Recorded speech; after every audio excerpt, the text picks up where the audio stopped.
Celebrity culture has, I think, collapsed at this point, and I think that's a death that needed to happen, because the amount of excess, the amount of debauchery is stunning. I learned that things happened here that never should have happened.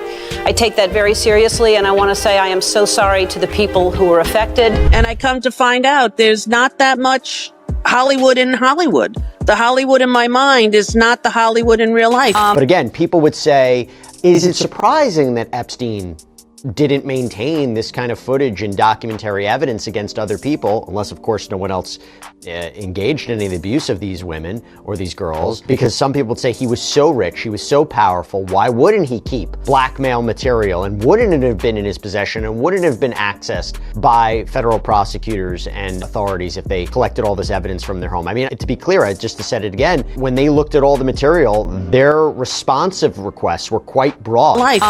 And I have a lot of fun going to late night parties with my friends. Most of the time I go to Epstein's Island, and there's a lot more fun there than you think. I've made quite a few friends there. I want to talk about things. If Bill Cosby is accused of sedating and raping all these women, and it's the #1 story in the news, I want to talk about that, yes.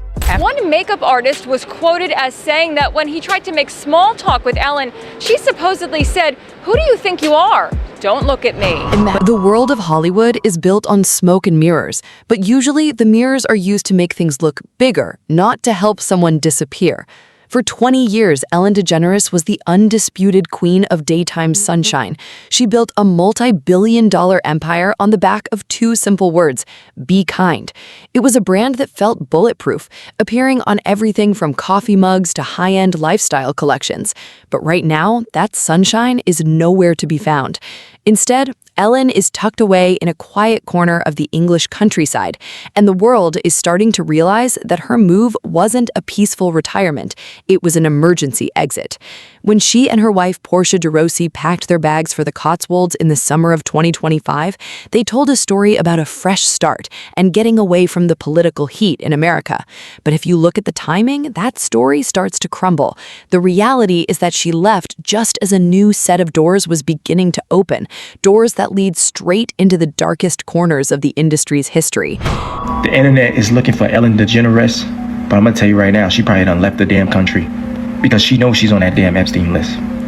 As Ellen DeGeneres Page, former TV show host, her whole page is flooded with comments saying she eats this and she loves pizza parties.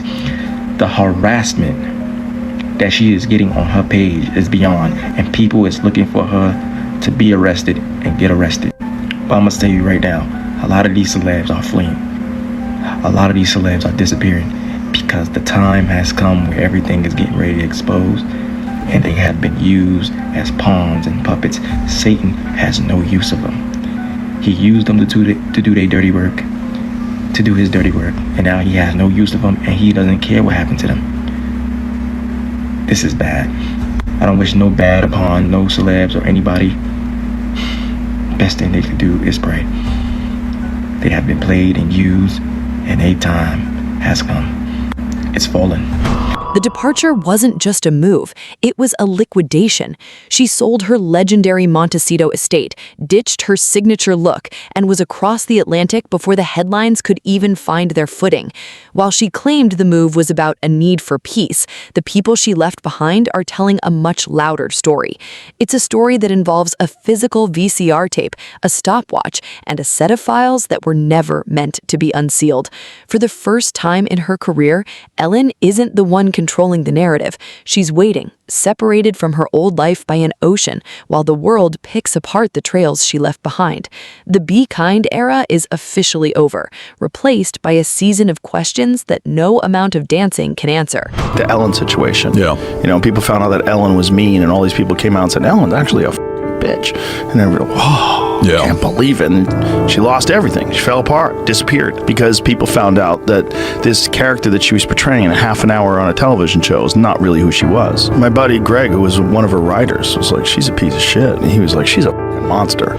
While Ellen was settling into her stone farmhouse in the UK, another veteran of the industry was making sure no one forgot why she left. Rosie O'Donnell and Ellen have had a strained, awkward relationship for decades, a rivalry that most people thought was just professional jealousy. But recently, the tone of that feud has shifted from gossip to a direct threat. Rosie isn't just posting cryptic insults from her home in Ireland. She's acting like someone who holds the ultimate insurance policy. In the fall of 2026, Rosie posted a message that sent a shiver through the Hollywood elite. She didn't use a punchline. Instead, she wrote that Epstein survivors are the reckoning and warned that a certain gold lame throne was melting. Both of them are ridiculous. Who thinks that antiquated way? That you're going to find your love in a paradise island and it's going to last forever. This wasn't just a random political jab. According to insider chatter that has been circulating for months, Rosie claims to have something that digital hackers can't delete and lawyers can't suppress: a physical VCR tape. In an era of cloud storage and easily erased data, a hard copy from the old days is a terrifying prospect for anyone with something to hide. The rumor is that this tape contains footage from the early days of the industry's most infamous social circles that Ellen was allegedly a part of long before the public knew the name Epstein. If a rumor is just a rumor, you stay and fight. You let your high-priced legal team bury the story in court. But if someone is holding a physical recording that can't be explained away, leaving the country starts to look less like a lifestyle choice and more like a tactical retreat. There is definitely digital evidence, it seems, from what has been reported. And in considering what that digital evidence can show, we have to think like an investigator again. So think about what may be on a hard drive, on a computer, on a phone, and what it would mean to prove whether a certain person engaged in a certain act and whether or not that would be a recorded act, or it would just be the recording of an alleged victim that we would be seeing with no connection to anybody else. Ellen DeGeneres is named in the Epstein documents, and that part is real. Her name appears in the broader index of over 300 high-profile individuals that show up across the investigative materials. Flight logs, communications, third-party interviews, peripheral records. Perhaps the most stomach-turning evidence comes from Ellen's own archives. There's an interview with Sandra Bullock that has recently gone viral for all the wrong reasons. In the clip, the two women laugh as they discuss a beauty treatment known as EGF, or epidermal growth factor. They joked about how the serum was derived from the foreskins of Korean babies. At the time, the audience laughed along, thinking it was just another weird Hollywood trend. But in light of the recent leaks, that interview feels less like a joke and more like a soft reveal of the horrific reality behind the elite lifestyle. It was a moment where the dark network was paraded in front of millions of viewers, disguised as a harmless comedy segment. It makes you wonder how many other jokes were actually confessions of the debauchery happening behind closed doors. But the connections didn't stop with beauty treatments. Okay, let's talk about this facial that you're obsessed with.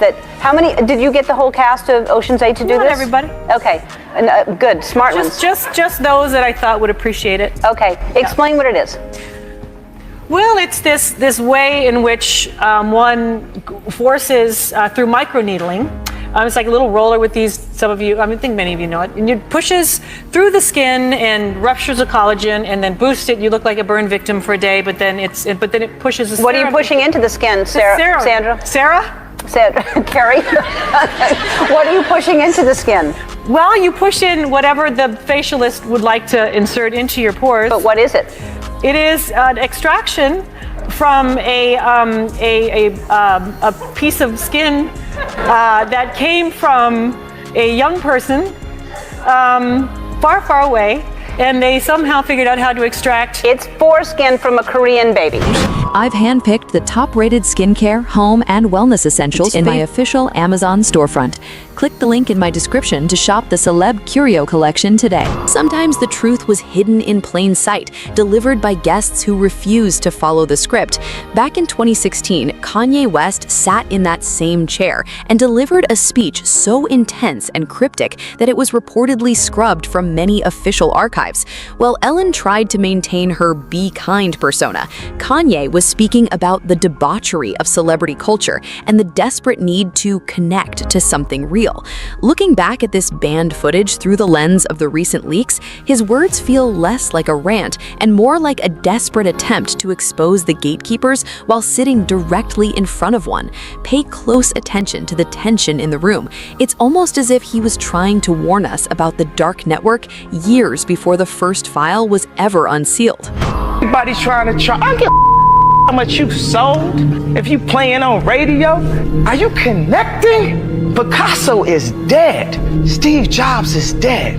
Walt Disney is dead. Name somebody living that you can name in the same breath as them. Don't tell me about being likable. We got 100 years here. We're one race, the human race, one civilization. We're a blip in the existence of the universe. And we constantly trying to pull each other down, not doing things to help each other. But I feel that I can make a difference while I'm here through my skill set. My skills, I'm an artist. 5 years old, art school, PhD, Art Institute of Chicago. I am an artist. I have a condition called synesthesia where I see sounds. I see them. Everything that I sonically make is a painting. I see the importance. I see the importance and the value of everyone being able to experience a more beautiful life. While many viewed the Be Kind brand as a message of positivity, others were looking closely at the underlying symbols and the architecture of the industry itself. There's a persistent theory that the great escape we're witnessing isn't just about avoiding a legal storm, but fleeing the consequences of a much deeper, more ancient agreement. Rumors have long swirled around the unsealed files and the private island logs, suggesting that the elite are bound by a specific set of rituals to maintain their power. This brings us to a chilling testimony that surfaced regarding the Mephistophelian bargain, the idea of making a deal for absolute fame and wealth. The speaker describes a reality involving blood contracts and a specific doctrine where hell is reimagined as an eternal cycle of debauchery, a description that mirrors the partying and excess allegedly found in the files associated with the Caribbean island. If these connections to the dark network are what's truly being unsealed, it explains why the panic in the Cotswolds has reached a breaking point. Take a look at the secret protocols that allegedly governed the world's most powerful figures. Well, this one was super creepy. Y'all like the video right there, and check this out. I had to become a Freemason because you can't get involved in Satanism on the hardcore level without first being a Freemason. That was my official shrine portrait, which they took as part of my initiation. I was ready to become involved in hardcore Satanism. What did that mean? Well, that meant I had to sell my soul to the devil. I had to sign my name on the contract in blood. I had to sign my name in the black book. You gotta understand something. The satanic doctrine here is that hell is not what we believe it is, or what the Bible teaches it is. The satanic doctrine is that hell is this incredible party. It's like a non-stop, all eternity. So you're smoking, you're fornicating your brains out, you're listening to rock and roll through all eternity. And it's party hardy time. But before I could get onto the priesthood of Satanism, excuse me, I had to get 7 people to sell our souls to the devil. The other thing I had to do, and this might astonish some of you, is I had to become a Catholic priest. I had to go back to my original vocation, because you cannot be a satanic priest unless, first of all, you're a Catholic priest. And if that surprises you, I just suggest that you go and you read some of the medieval literature. You'll see that that is in fact the case. Maybe Epstein never kept this. And if that's the case, somebody as rich and powerful as him with his kind of connections, allegations that he had ties to other countries, what have you, I guess he's not the blackmailer that people thought? Well, it's impossible for us to know, right? We're all speculating on what we're seeing that is released. But Long before the current controversy, the cracks in the Ellen empire were already visible. In 2022, the world was shocked when an internal investigation confirmed a toxic workplace environment at her show.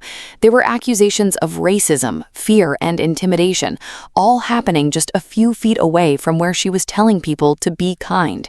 At the time, Ellen tried to brush it off, describing herself as blunt or opinionated rather than mean. But the damage to her credibility was permanent. That scandal was the prerequisite for what's happening now. It broke the trust between Ellen and her audience, making it much easier for people to believe that if she could hide a toxic culture at her own show, she could hide much darker connections in her personal life. The 2022 brand collapse stripped away her armor. When the Epstein files started mentioning people in her circle, she no longer had the public's benefit of the doubt to protect her. She was no longer the relatable, dancing friend. She was a powerful mogul whose kindness was revealed to be a marketing tactic. This is why the Rosie O'Donnell threats are sticking. People are looking at the years of workplace allegations and connecting the dots to a much larger, much more sinister pattern of behavior. The mean rumors were just the tip of the iceberg, and now that the ice is melting, the rest of the structure is starting to surface. I called her out. I was like, Ellen's not that nice. This was after you went on the show? After I went on the show. What was it like meeting Ellen? And is she a good person? Let's just all go back to 2017, where I was the first person to call Ellen out before anyone else. You called her out? Yeah. What do you mean? I called her out. I was like, Ellen's not that nice. This was after you went on the show? After I went on the show, and the world blew up about it and was like so mad at me about it, and then someone else said it, and then it was like, oh my god, Ellen's not nice. Yeah. Oh, okay. Why do you say she's not nice? I can't explain it. It was just an really energy? weird. I ran into her like backstage. It was like an awkward thing, and like the producers were really scared. I was like, what's going on? They were like, that was not supposed to happen. We're gonna get in trouble. It's like so weird. She was like, hey. It was like, I was like, oh hi. Like I was like, I'm so excited. And she was like, It started with a completely bizarre interview featuring Chrissy Teigen, a model and longtime friend of the daytime elite. During a casual conversation, she was asked a highly unusual question about whether she would ever be open to eating human flesh. Instead of laughing it off or calling the question crazy, she doubled down. She flat out stated that if the person okayed it, she would absolutely try it. Actually, nothing I wouldn't eat or wouldn't drink or wouldn't try. If the person okayed it, I would eat a human. If you were at a very fancy restaurant and they were like a tiny piece of human meat. No. I think the only way you wouldn't try a tiny bite? No. Really? Absolutely not. Is that terrible? I know I'm about to sound completely insane, but just hear me out. This pertains to the Epstein files, the Clintons, and cannibalism, and I feel completely fine and am totally okay. Alright, let's do this. How do we know if someone is a cannibal? Well, they could have the Curio disease, which is a fatal neurodegenerative disease that spreads through eating brain tissue. It has a long incubation period, 10 to 30 years. Early symptoms are headaches, coordination issues, anxiety, and inappropriate laughter. Middle stage, severe tremors and shaking, loss of balance, and slurred speech. Late stage, inability to walk, dementia, and the forever sleep. Do you know of any elites rumored to have consumed human flesh? But I'm not accusing anyone of anything, this is just a fun little joke video. With truth in the mix, in Papua New Guinea they call human long pig. We just love to have fun here. No, the Curio disease has nothing to do with the Epstein files or anyone in them. Definitely not the Clintons. And I feel fantastic, so yeah, have a good day. Okay, thanks. What, Ellen? Ellen was like really weird and not nice to me for most of my career, and like because I opened for her in the 1980s. The story of Ellen DeGeneres and the Epstein files is far from over. The official response from the Department of Justice has been a mess of contradictions, with Attorney General Pam Bondi initially promising transparency and a client list for a later unsigned memo to claim that no such list exists. This confusion has only fueled the speculation. We're seeing powerful names from both sides of the political aisle: Bill Clinton, Donald Trump, Bill Gates, all appearing in various logs and photos. But while those men are still in the public eye, Ellen is the only one who seems to have reacted with such extreme measures. The damage to her brand is likely permanent. You can't build an empire on kindness and then flee the country as the truth about your inner circle begins to surface. Whether the Rosie O'Donnell tape is a physical reality or a well-placed bluff, the threat has already done its job. It has made Ellen's reaction a permanent part of the story. story. She doesn't look like an innocent person irritated by a rumor. She looks like someone cornered by a past she can no longer control. The farmhouse in the UK may be beautiful, but once an impression like this settles into the public's mind, it is very hard to shake. Ellen DeGeneres wanted to hide in plain sight, but as more documents are unsealed and more lunch orders are decoded, the world is realizing that the Queen of Daytime had a very dark night. The tape may never come out, but the silence from the Cotswolds is telling us everything we need to know. But I don't think Hollywood's really ready for her return. I think they will continue to punish her, but I do have some intel for you from her current neighbors in the UK. They don't like her. They aren't friendly towards her, and they hate all of the celebrities like Ellen moving into this once sacred and anonymous area and disturbing and in some cases disrespecting the culture. We're standing at the edge of a story that's still being written, and every day the silence from the Cotswolds feels a little heavier. But the real question isn't just why she left, it's what happens when that silence is finally broken. Is Rosie O'Donnell holding the smoking gun, or is the threat itself the ultimate weapon? I want to hear your theories below. Do you think the tape is real, or is this the most calculated bluff in Hollywood history? Drop a comment, because the more we look at the patterns, the harder they are to ignore. If you want to be here when the next batch of files drops and the truth finally hits the light, make sure you hit that subscribe button and turn on notifications. You won't want to be the last to know when the reckoning finally arrives. Thanks for watching.